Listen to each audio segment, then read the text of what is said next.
G'day, I'm Ian Swain, the owner of Swain Destinations, and I'm honoured to have my next guest in the series we're running, a chat with Ian Swain.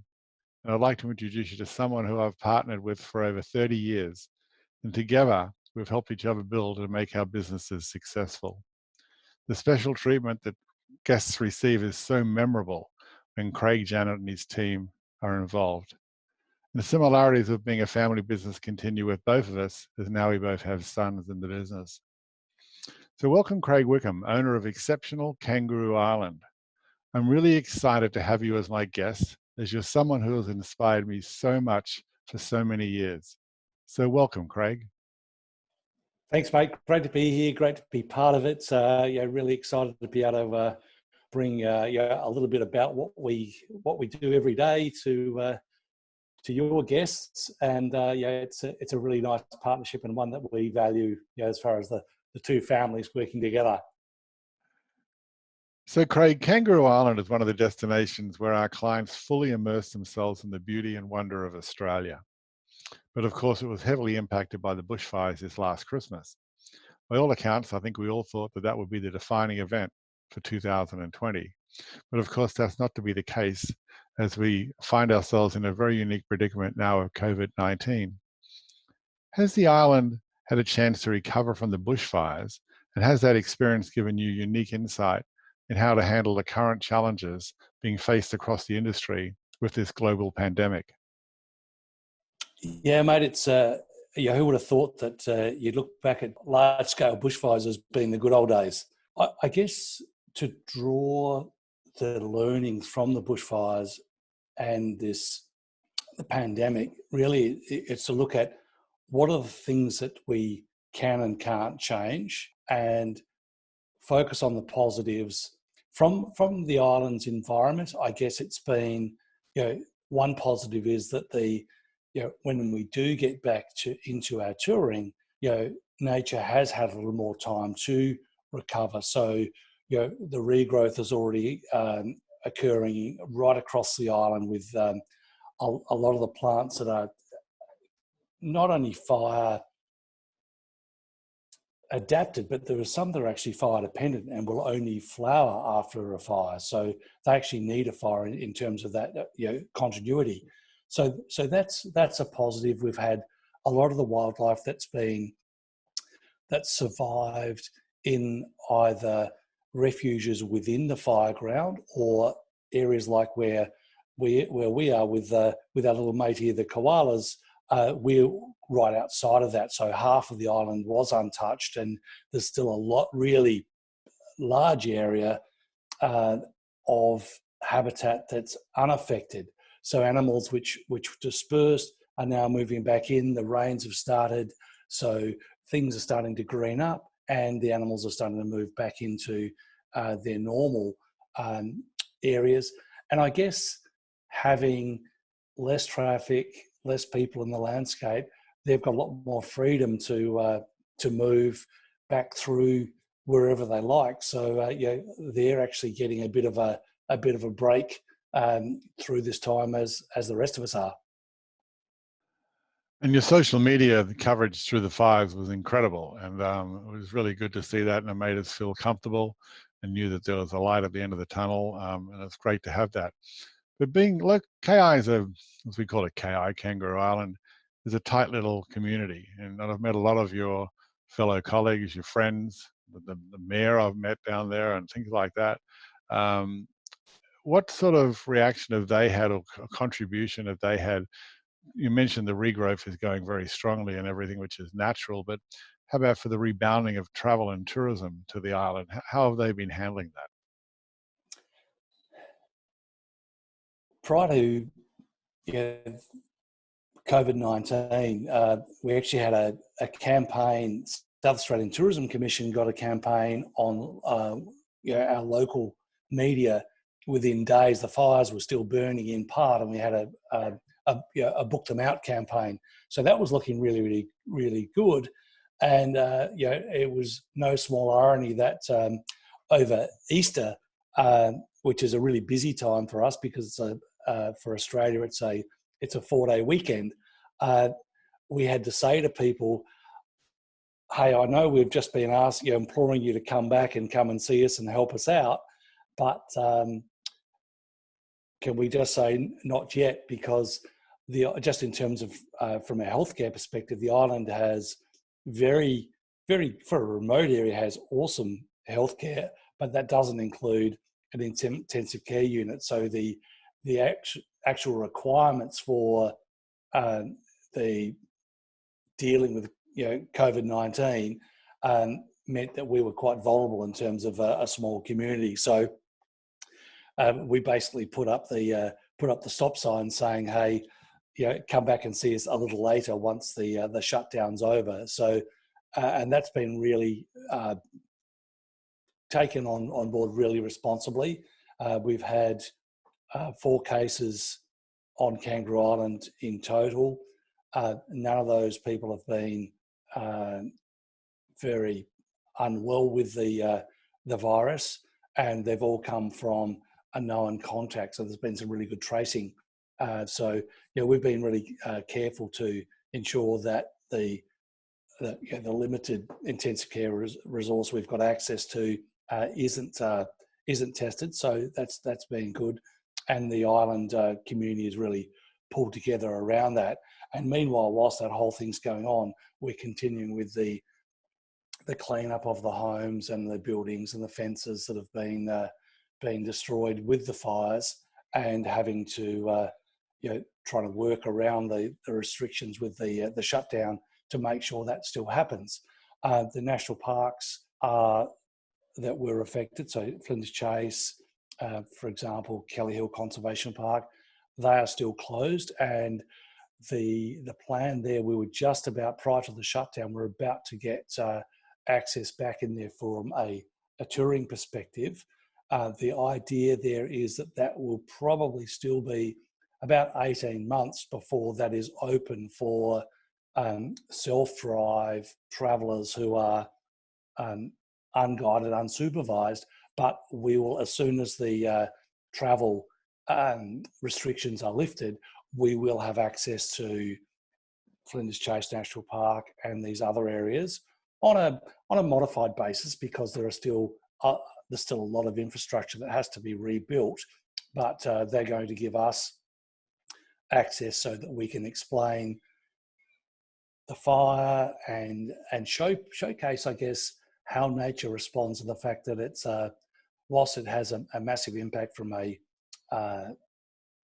property and infrastructure perspective, nature does bounce back really, really quickly, and that's a positive, so that people can really understand just how resilient the natural world can be if we give it a bit of space. Right, and that leads me to two-part question. What is the latest date that the lockdown is going to be lifted? Is there a date out there yet, or is it still just unknown? They're talking in Australia, they're talking about a staged approach. We've had now a succession of days with no new cases, and I guess with a 14-day incubation period for the virus, and a known sort of survival rate on particular surfaces they talk about, it would be a couple of weeks. Once we've got that for a couple of weeks, they'll then start to lift it, and it'll be a progressive Right. unpacking of those restrictions. So, within families, within communities, within districts, states, interstates, and then probably near neighbours. I know New Zealand has had a very, very similar response to Australia,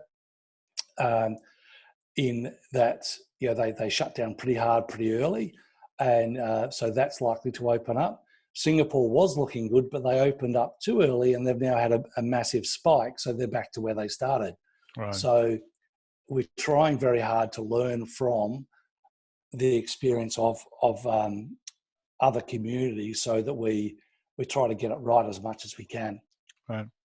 So though the timing of when international travel is going to open up again for Australia is non-definitive, many will want to incorporate KI into their plans when putting together their dream trip in a post-pandemic world. The regrowth of the island habitat offers a unique opportunity to see the varying states of flora and fauna. But what would you recommend travellers visiting the island as a must-see? And I don't want to hear everything because I know you're going to say that, but it's just basically might be a couple of nuggets. And also, I know we spoke earlier that you mentioned that as the fires caused you to go different places on the island, you found some other great places that weren't so well known before, but now have the same allure as some of the other parts of the island does have. Yeah, we've certainly had, post with our touring post fire, we've had really good responses. A lot of guests saying that this was the Kangaroo Island, the Australia that they had expected. So even though it might not have been places that they heard of before, so places like the Devil's Kitchen or Falls Cape Winery, or they'd never heard of, but they really enjoyed the immersive experience, the beautiful landscapes, the fact that the wildlife is all around. I think that's one of the strengths of our lovely island home is you don't just have to go to one place to see a particular species of animal or to experience a particular thing. Nature's in good condition. A third of the island is protected in national park or conservation park, and it really does bring home that sense almost of a microcosm of Australia. So a lot of the things that people hope to see in Australia, we've got in one relatively compact place. So sheep and cattle farms, the wildlife, the landscape, the beautiful beaches, local wines, the local produce scene. And I guess what's important in terms of, in this post-COVID-19 world is, solitude, distance, peace, tranquility. They aren't things that we're sort of seeking out because of this. We just experience that because that's part of our everyday. So we're very, very lucky in that sense to be able to share that and experience it on a daily basis. Right. And Craig, I love to see and hear the community spirit that we're seeing all over the place. We're seeing it here in Ardmore and the Philadelphia suburbs, and you hear stories all around the country about it. And it's so heartwarming and it's a great example of people pulling together to endure during difficult times. Could you share a positive story that you have seen in your local community on KI recently? Yeah, I guess there's many. I mean, just the way people have joined up together to help each other out, and everyone's sort of saying, "Oh well, don't worry about me, I'm okay." They're always pointing out someone who is has a greater need than them. So there's a very strong sense of being very selfless, and a sense of community where people are going to ensuring there's no one sort of left out in terms of that sense of community. So, and I really think that these hard times, whether it's a global pandemic or a bushfire, far more local, it does bring out the very best in people in terms of looking after their mates and making sure that we're able to come out of this as quickly and as best we can.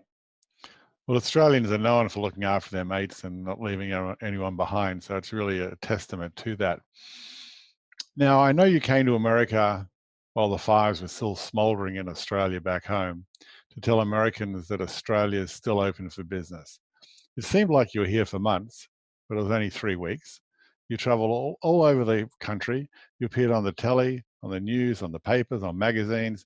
I couldn't move anywhere without seeing your picture or seeing you on TV. Did you have any favorite spots along the way you'd like to share with us? I really love the diversity. It's you look at the United States, it's the same size roughly if you ignore that great big chunk of Alaska up in the corner there as Australia. So the diversity of the landscape, the architecture, the people change in terms of accents and their football teams, the baseball team, but the commonality, there's so many things which Australia and the US share in terms of the sense of camaraderie, the work hard, play hard, very, very warm welcome. So I guess I don't have a geographic favourite because there is so much diversity. It's a bit hard to. It's like saying name your favourite child, but I certainly do thrive on the warm interaction. And the one thing which really struck me was the overwhelming awareness. Americans sometimes are criticised for being a little inward looking in terms of there's so much going on in the States, and they're unaware of what's happening elsewhere in the world. I could not find anyone who was not aware of what was going on in Australia.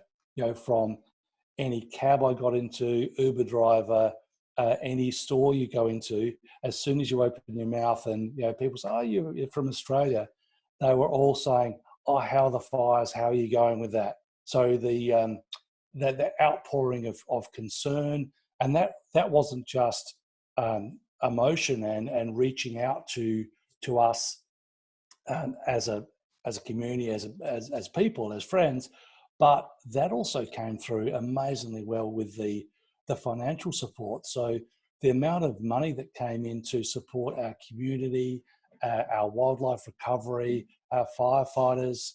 We had firefighters coming from the US coming over, and that's been a long program of exchange and mutual assistance. So I guess that's my favourite part of our interaction between our American friends and the Aussies. That's a great analysis of that, Craig. Listen, I'm so happy that you could join us today and share some of the wisdom, and just seeing you and talking to you is great. You do miss interactions like this, and it's really good to see you on the screen and see your friend the koala there behind you. But I appreciate your time. I'm looking forward to next time I'm down there to visit and see what's going on and see the new places you're taking our clients to. It's just going to be a great time. I just want to try and make it as soon as we can, as long as it's safe and healthy for everyone to travel. We'll be there. So say hi to Janet and Sky and Blair for me, and appreciate it and wish you a safe and healthy rest of the week. Thanks a lot, Craig. Thanks, mate. Much appreciated. I look forward to seeing the Swain team real soon. Okay, mate. See you later. See you, bud.